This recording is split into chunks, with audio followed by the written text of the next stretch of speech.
Estamos recebendo no Consumidor RS Dr. José Milton Cunha Mirenda, ele que é diretor de Saúde e Desenvolvimento Humano da Unimed Federação RS. Bem-vindo, doutor Mirenda.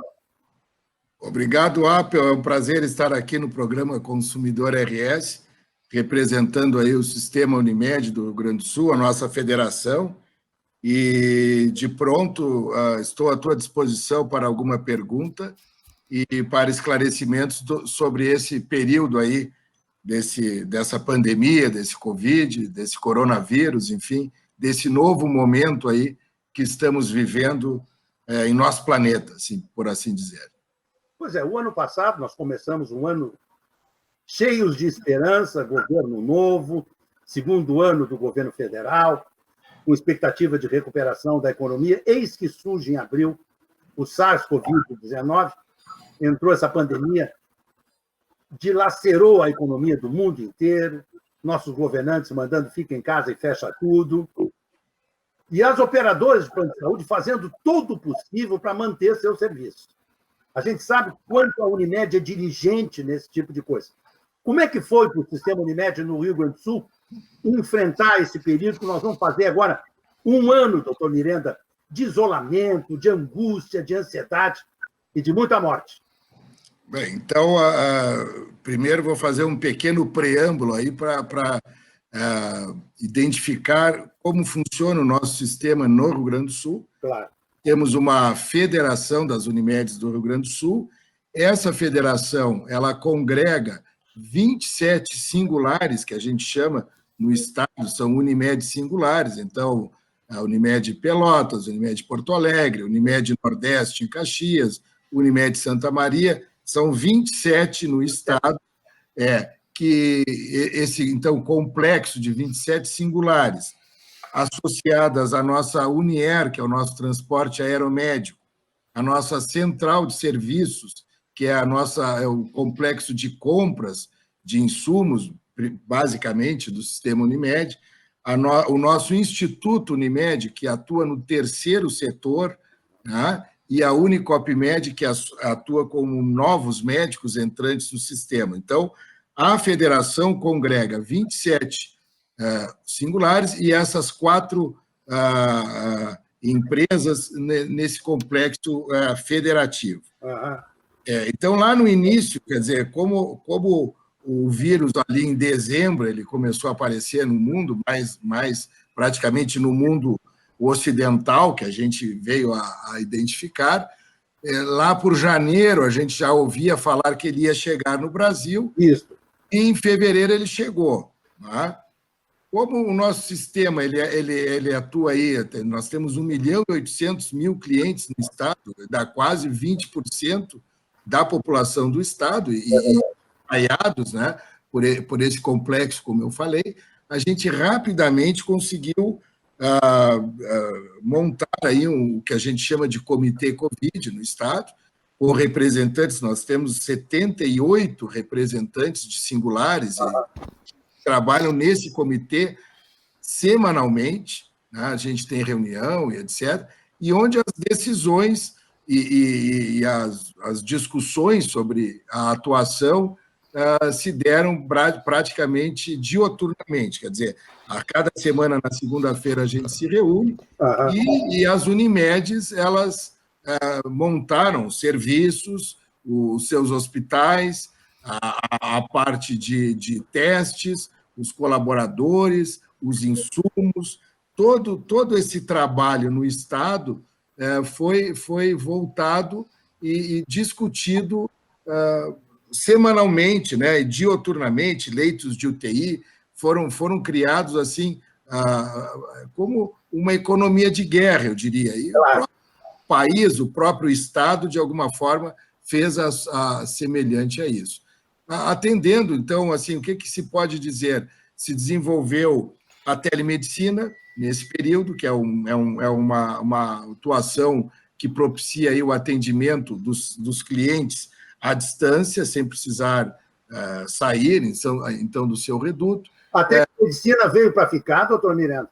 Bom, é um capítulo interessante, porque no mundo, né, a telemedicina ela já é contumaz, assim, ela já é uma prática corrente, mas no Brasil ela estava digamos assim, em compasso de espera. O que era permitido até antes da pandemia era permitido a teleconferência de médico para médico, o diagnóstico em algumas situações pela imagem, mas o detalhe da teleconsulta, ou seja, a consulta de médico e paciente na outra ponta, essa não havia liberação. E, nesse momento, por uma lei transitória, não sei se transitória é o nome correto, mas por uma lei ainda a ser efetivada, ela vem, acho que é medida provisória, por medida provisória, ela vem sendo podendo ser realizada no país. Não se sabe até quando. Evidentemente que depois dessa pandemia, provavelmente os conselhos de medicina, o Conselho Federal e os estaduais, vão bater a continuidade da teleconsulta. Tá? Então, a teleconferência, que é médico para médico, o telediagnóstico, esses já estão regulamentados, mas a teleconsulta vai ser certamente discutida para frente. Mas eu acredito, se veio para ficar, eu acredito que sim. Dificilmente a tecnologia que hoje existe, nós não vamos poder mais abrir mão disso. E eu tenho uma reflexão, assim, quando iniciou o estetoscópio, lá por 1850, eu fiz essa pesquisa porque eu apresentei a telemedicina, o estetoscópio ele foi dito, não, é uma ferramenta que vai afastar o médico dos pacientes, porque o médico encostava o dedo no tórax, não é?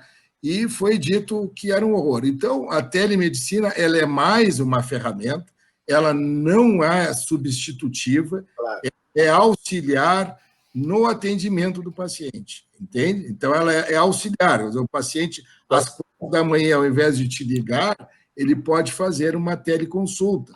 Às 4 da tarde, ele está longe, está em outro lugar, e o teu médico é o João, é o José, ele pode fazer para uma orientação. E aí, todos os caminhos que essa teleconsulta ela pode chegar a ter que encaminhar o paciente para o atendimento presencial. É verdade. A última vez que eu falei com o doutor Alexei Gobi, presidente da Unimed Porto Alegre, ele me disse que a teleconsulta estava espetacular, eram milhares de clientes atendidos. Isso.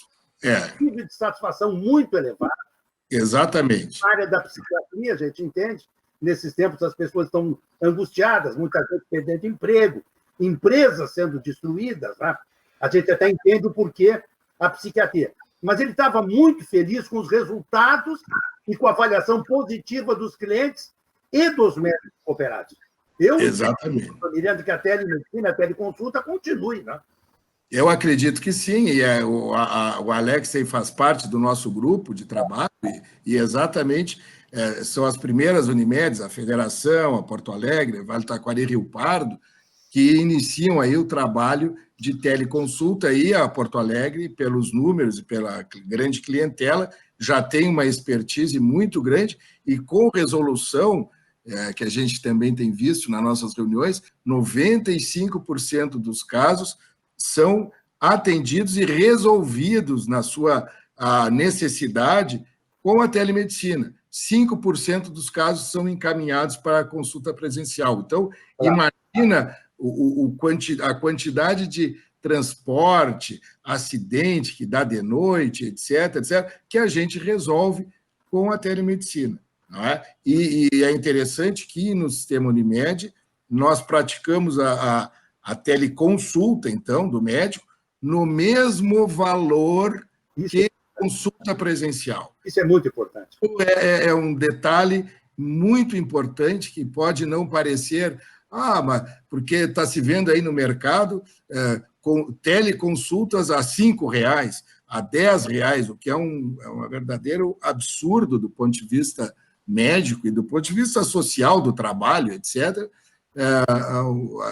essa coisa exploratória. Então, pelo lado ético, né, do sistema Unimed que a gente preserva, temos aí o mesmo valor. Então, o paciente ele é atendido por um médico, fica tudo registrado, prontuário eletrônico, é uma série de detalhes que tem a teleconsulta que são muito importantes. E isso vem com a pandemia, não é? Isso surge com a pandemia no Brasil e, na tua pergunta inicial, eu acho que tem que continuar. Nós vamos tentar que continue. Tá, doutor Miranda.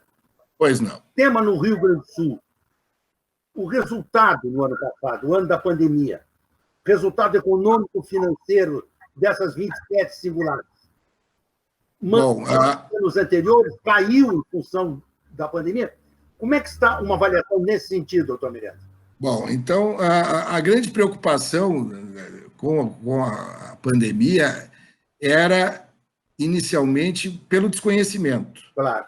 Não é? Então, isso aí trouxe, assim, todas as Unimedes, elas na sua essência financeira, criaram contingências financeiras, claro, para suportar o que vinha pela frente, não é? Então, como eu te disse, fundamental, no Estado, ninguém ficou sem atendimento, ninguém ficou fora de UTI, se criou um sistema de leitos de contingência de UTI para não termos o risco de não atendimento. E nenhuma Unimed ficou no vermelho durante esse período. Então, o que eu diria, o que eu digo, assim, as pessoas, de alguma forma, como é um momento de crise, estão tentando manter os seus planos de saúde, as empresas estão tentando manter o seu plano de saúde, claro. E o que houve, não é? Na outra ponta, diminuiu o atendimento eletivo, então isso contrabalançou a economia das Unimedes, para poder se gastar mais, quer dizer, se montar serviço de UTI, um leito de UTI, ele custa muito caro. Concordo.